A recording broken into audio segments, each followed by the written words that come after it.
And hello and welcome to another edition of DSU Inside Perspective. I'm Carlos Holmes, and this is the show where we talk to faculty, staff, students, and guests about current affairs that are going on in the world or some of the great things that are going on at DSU. Today we're kind of talking about both current affairs and research that's going on here at Delaware State University. Today I have Dr. Michael Gitcho, who is assistant professor in our Department of Biological Sciences. Dr. Gitcho, welcome to the show today. Oh, thank you for inviting me. Dr. Gitcho has been awarded a $100,000 grant from the Alzheimer's Association to do Alzheimer's research. He originally got this grant when he was at the University of Wisconsin, and fortunately for Delaware State University, we got him here at Delaware State University. So he brought the research grant with him here. So we're going to talk to him about his research today. We know this as a progressive disease that impairs the memory, reasoning, and thinking of people. We also know that it afflicts families because families have to care for people that have Alzheimer's, and they have to deal with a lot of the impacts that come with the disease. So a lot of people are interested in, what you scientists are able to figure out about this disease.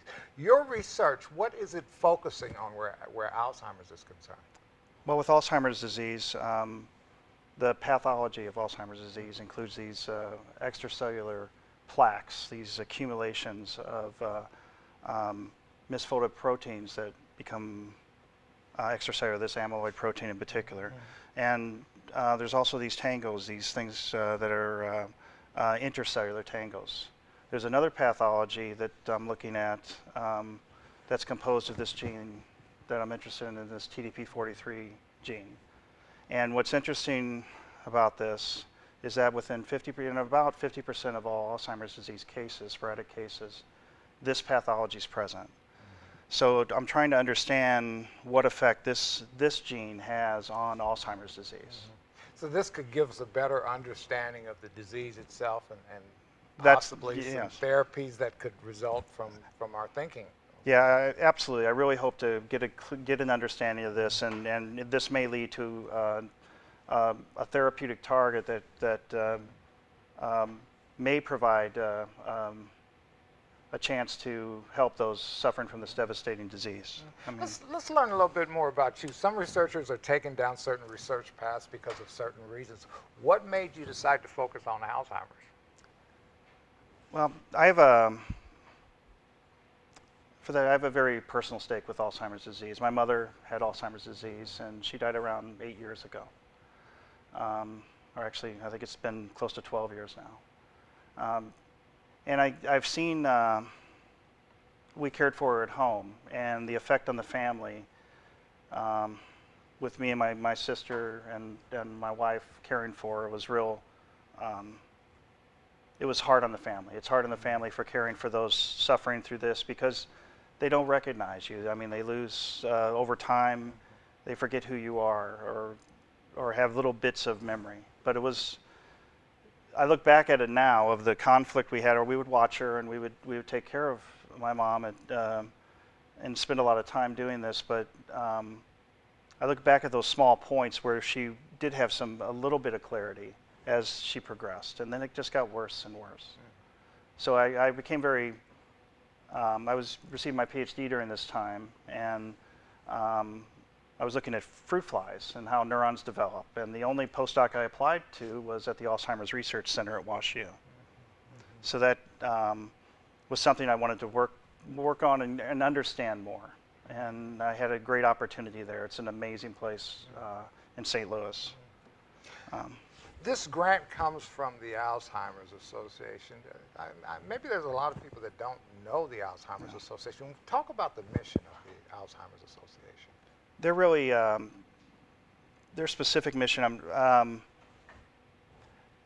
they provide a lot of support for research, and more specifically, I think what's really exciting about this is that they provide support for caregivers and for education and for opportunities for being able to volunteer in the community and other things. The caregivers were just amazing. They even those years ago, the Alzheimer's Association was there for us to help. with those caregiving. We recently had a representative of the Alzheimer's Association here at Delaware State University who met with some of our students. What was she talking to them about? There's opportunities for students to volunteer. They have internships, and hopefully she'll be coming in the fall to talk more about their programs that are available.